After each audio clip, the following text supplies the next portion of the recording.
get to look in the ears. But if you see them and you're at a stoplight and they're directly behind you, some of you do this.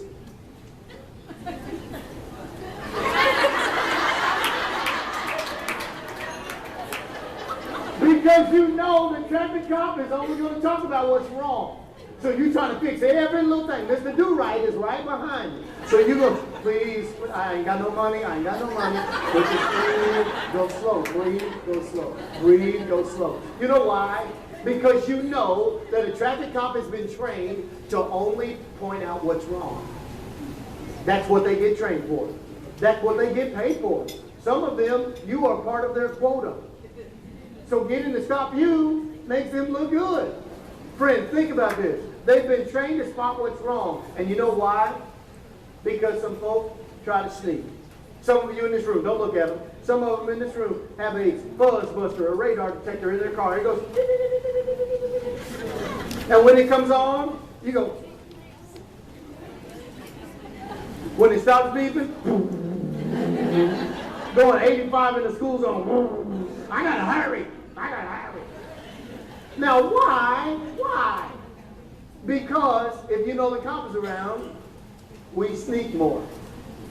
Some of you will drive around and I've seen it on the highway. Folks be flashing their lights at you, let you know, okay, Mr. Do-Right is right up there. You better slow down. You better slow. I'm telling you, flash, flash, flash. Trying to tell you, he's coming. Please be ready. He waiting right behind. I know you can't see him, but he's there.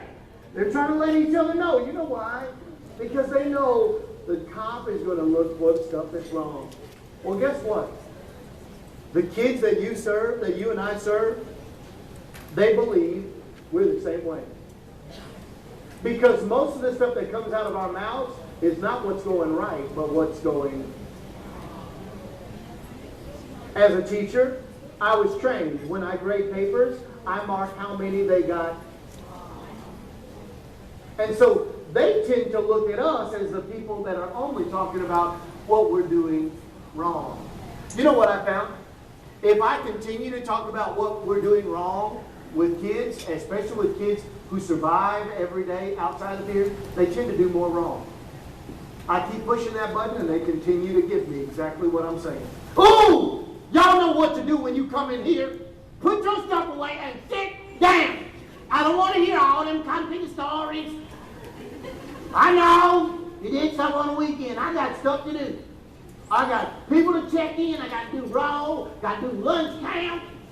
I got to check email. And I got eBay to bid on. I ain't got time to be talking to you. And sometimes we can create an atmosphere where we really don't want to focus on the negative, but that's what we spend time talking about.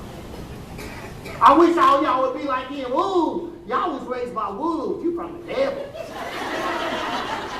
Friend, you don't get people to change by just talking about what's wrong. Now, that doesn't mean I ignore what's wrong.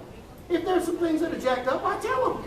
But I hope that I spend, and I hope that you spend more of your time talking about what's right in these kids' lives than what's wrong. I really hope that. Because if you talk about more of what's right, they don't sneak as much. Because they love to hear what's right in their lives. They are faced with what's wrong all the time. And some of them cannot get out of their head what's wrong. I was one of them that couldn't get out of my head. But you don't know. I know. I set a record at my high school in the high hurdles that has never been broken to this day. But yet I still remember that my mama wasn't at the track meet. I still remember the wrong rather than the really good right. So friend, you're dealing with some kids that have a negative script. No matter how young they are, they're dealing with a negative script. How do we rewrite that script? I got to stop being the traffic cop.